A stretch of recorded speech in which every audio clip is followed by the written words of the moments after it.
Kita akan kembali berbincang dengan Jamin Ginting, pakar hukum pidana. Bang Jamin, kalau bicara soal di mana nantinya Richard Eliezer ini akan ditempatkan di lapas setelah putusan inkrah, ini tentu yang penting adalah soal keamanannya, gitu. Karena dia juga salah satu justice kolaborator yang ada di bawah LPSK, meskipun nanti sudah lepas dari LPSK.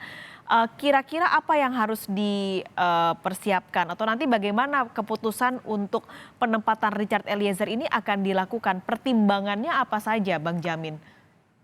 Ya tentu kalau kita lihat kalaupun seandainya diterima kembali sebagai bagian keluarga besar Polri, tentu harus ada penjagaan yang cukup ketat ya terkait dengan keberadaan daripada Richard Eliezer di dalam kesatuan.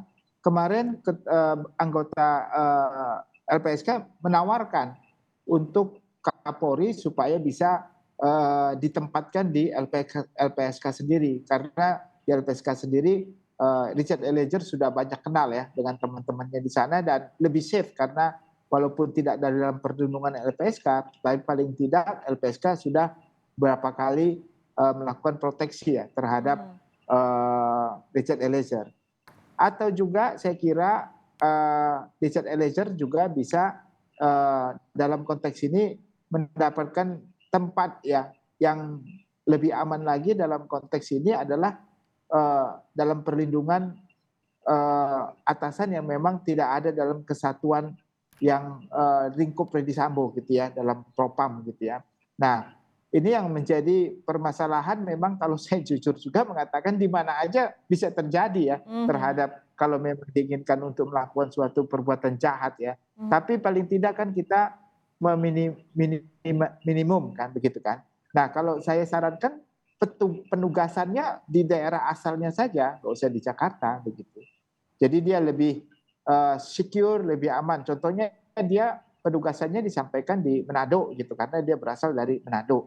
Mungkin di sana merasa lebih nyaman, lebih tentram, dan dia banyak yang melindungi saudara-saudara ataupun rekan-rekannya begitu. Itu yang mungkin bisa dilakukan, bisa ke LPSK atau ditempatkan di daerah asalnya, begitu Mbak. Ini sebenarnya kalau LPSK itu memang kalau putusan vonisnya sudah inkrah, mereka akan lepas ya, Bang ya, berarti? Memang di Indonesia itu dalam lingkup perlindungan itu kan hanya perlindungan dia sebagai saksi dan korban. Tapi kalau sudah nggak menjadi saksi lagi kan nggak ada lagi status saksi, berarti otomatis penugasan perlindungannya tidak dilakukan karena kedudukannya bukan saksi. Kecuali kalau masih berjalan dia menjadi saksi bagi suatu perbuatan pidana yang sama ya. Contohnya, nah pertanyaannya ini apakah dia bisa menjadi statusnya masih saksi lagi nggak dengan kasus Freddy Sambo yang melakukan banding ini ya. Nah itu kan apakah keterangannya masih sebagai saksi, masih bisa dinyatakan sebagai saksi atau bukan. Nah seharusnya kalau nanti dalam konteks judik fakti ya, dalam konteks ini kan judik fakti kalau banding bukan judik juris. Jadi masih ada kemungkinan juga diminta keterangan. Jadi kalau menurut saya, ini pendapat pribadi saya, harusnya kedudukan status saksinya masih melekat. Karena kemungkinan bisa saja suatu ketika dalam hakim di peradilan tinggi masih bisa meminta dia untuk menjadi keterangan sebagai saksi kalau ada kurang, ada diperlukan begitu, dimungkinkan begitu.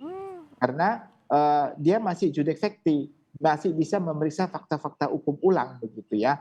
Bukan judik juris, kecuali kalau kasasi, dia nggak boleh lagi memeriksa saksi, hanya penerapan hukum.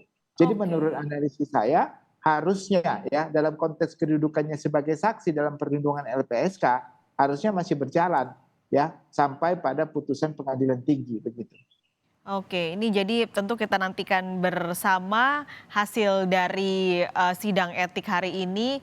Ada beberapa potensi tadi Bang Jamin juga sudah sampaikan yang akan dibacakan nanti di sore hari ini. Bang Jamin terima kasih banyak sudah berbincang sepanjang Breaking News Kompas TV di siang hari ini. Sehat selalu Bang Jamin.